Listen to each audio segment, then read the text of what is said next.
عن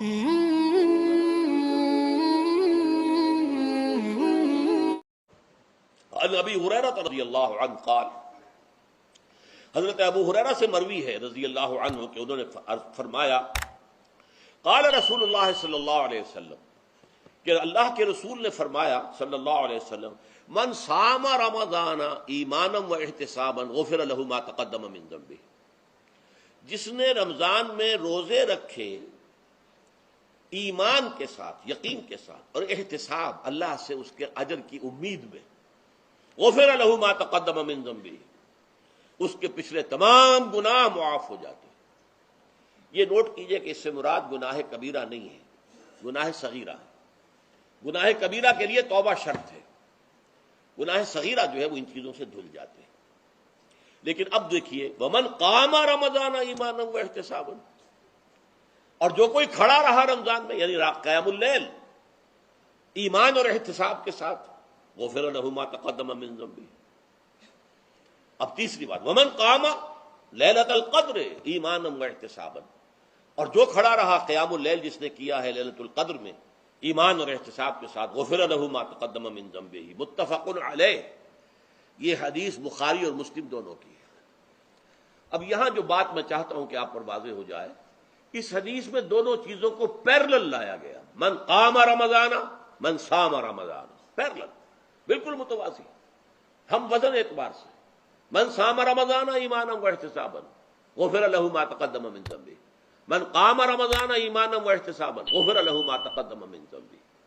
اب سوال پیدا ہوتا ہے قیام اللیل سے مراد کیا ہے؟ یہاں پہ میں ذرا تراویح کا جو پس منظر ہے وہ بیان کر دینا چاہتا ہوں۔ دیکھیے جیسا کہ ہم نے خطبے میں بھی دیکھ لیا، اللہ نے قیام اللیل جو ہے اسے فرض نہیں ٹھہرایا تطوعا، قرآن مجید میں بھی اس کا کوئی ذکر نہیں، احادیث میں اس کی تشویق و ترغیب پوری موجود ہے۔ ایک اور حدیث بھی ہم بعد میں پڑھیں گے اس پر۔ اس کا پس منظر کیا تھا کہ اس کو چھوڑ دیا گیا۔ اب ظاہر بات ہے مسلمانوں میں کمزور بھی ہیں، مسلمانوں میں وہ مزدوری کرنے والے بھی ہیں، روزہ تو فرض ہے ان پر، چاہے مئی کا مہینہ ہے اور گندم کاٹنی ہے، روزہ تو پھر بھی رکھنا ہوگا، یہ سب کچھ ہے۔ لیکن یہ کہ رات کو پھر کھڑے رہنا ان کے لیے، جاگنا ممکن نہیں، لہذا ان کے اوپر یہ چیز فرض نہیں۔ حضور نے تراویح کی نماز یا قیام اللیل نہ اسے فرض قرار دیا، نہ اس کے بعد جماعت کوئی اہتمام کیا مستقل، صرف 3 راتیں آپ نے جماعت کروائی ہے، اس میں 8 رکعتیں آپ نے پڑھی ہیں کہ جو آپ کا معمول تھا تہجد کا وہ پڑھی، اور تہجد کے وقت ہی جماعت کرائی ہے۔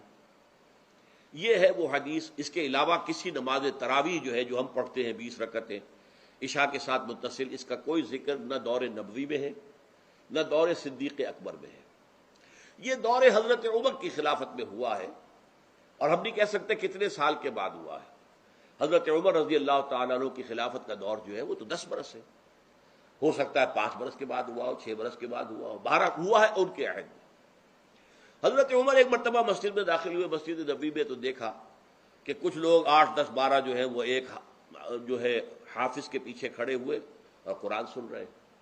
کچھ دوسرے کونے میں کھڑے ہیں، کچھ کہیں اور کھڑے ہیں، مختلف جماعتیں ہو رہی ہیں۔ تو انہوں نے سوچا کہ کیوں نہ ان سب کو ایک امام کے پیچھے جمع کر دیا جائے، اور اس کے لیے لوگوں کی سہولت کے لیے عشاء کے ساتھ متصل رکھ دیا جائے، اس لیے کہ تہجد کے وقت اٹھنا جو ہے وہ تو ہر کس و ناقص کا کام نہیں ہے، کہ عشاء کے بعد اگر تھوڑا سا اضافی وقت ہو صرف، تو یہ ہر شخص کر لے گا، مزدور بھی کر لے گا۔ لہذا آپ نے یہ نظام تجویز فرمایا کہ عشاء کے متصلاً بعد 20 رکعت نماز پڑھی جائے اور ایک امام کے پیچھے پڑھی جائے۔ یہ گویا کہ اجتہاد ہے حضرت عمر رضی اللہ تعالی عنہ، اس کو آپ نے خود بدعت بھی قرار دیا ہے، لیکن بدعت حسنہ۔ بدعت کس اعتبار سے؟ لغوی اعتبار سے، نئی بات، اس لیے کہ حضور کے زمانے میں نہیں تھی، تو یہ اس طریقے سے ایک نئی بات ہے۔ لیکن یہ بات چونکہ بہت اچھی ہے، بہت عمدہ ہے، آپ جب یہ نظام چل پڑا تو ایک دن مسجد میں آئے، دیکھا کہ بڑی بھری مسجد ہے، صحابہ کھڑے ہیں اور ایک امام کے پیچھے قرآن سن رہے ہیں۔ آپ نے فرمایا نعم البدعۃ ھذہ، یہ جو ہم نے نئی بات شروع کی ہے یہ بہت اچھی ہے، بہت عمدہ ہے۔ اب یہاں سے فرق واقع ہو گیا ہے، ایک تو اہل تشیع جو ہے وہ تو ویسے ہی حضرت عمر سے بہت دشمنی رکھتے، عناد رکھتے، تو حضرت عمر کے اجتہادات سے انہیں نفرت ہے، انہیں دوری ہے، چاہے وہ کوئی سا بھی حضرت عمر کا اجتہاد ہو۔ ہمارے ہاں اہل حدیث حضرات بھی در حقیقت حضرت عمر یا کسی اور خلیفہ راشد کے فعل کو وہ سمجھتے ہیں کہ یہ ایگزیکٹو آرڈرز ہیں، یہ ہمیشہ کے لیے نہیں ہے۔ حضرت عمر نے اپنے دور میں ایک نظام قائم کیا، ان کے دور کے لیے ٹھیک تھا، یہ ہمیشہ کے لیے نہیں۔ ہمیشہ کے لیے وہ 8 ہی رکعتوں کے قائل ہیں، وہ تہجد والے، لیکن اس میں بہرحال انہوں نے بھی خود یہ اضافہ کیا ہے کہ وہ 8 رکعتیں وہ عشاء کے ساتھ متصل پڑھتے ہیں، تہجد کے وقت تو نہیں پڑھتے۔ اور حضور نے تو صرف 3 روز جو ہے وہ کرائی تھی جماعت، وہ لوگ 30 دن یا 29 دن پڑھ رہے ہیں، تو اضافہ تو انہوں نے بھی کر دیا، اس نظام میں تبدیلی تو ہو گئی۔ لیکن اہل سنت جو کہلاتے ہیں، ہمارے جو 4 جو ہیں، جو ہمارے مسلک ہیں، حنفی، مالکی، شافعی، حنبلی، ان کا اتفاق ہے اس پر حضرت عمر کا، کیونکہ ان کے سامنے اصول یہ ہے کہ حضور نے فرمایا علیکم بسنتی وسنت الخلفاء الراشدین المہدیین، تم پر لازم ہے کہ میری سنت کو پکڑو مضبوطی کے ساتھ، اور میرے خلفائے راشدین مہدیین جو ہیں ان کی سنت کو پکڑو۔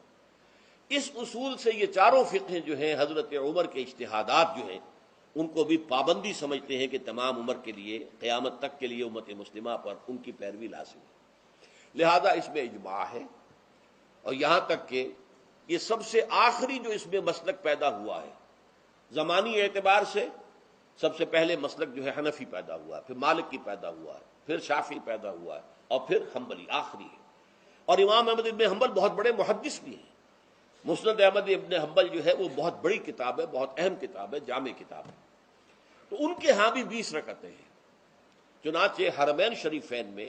سعودی عرب میں، مکے اور مدینہ منورہ میں جو نماز تراویح ہوتی ہے اس کی 20 رکعتیں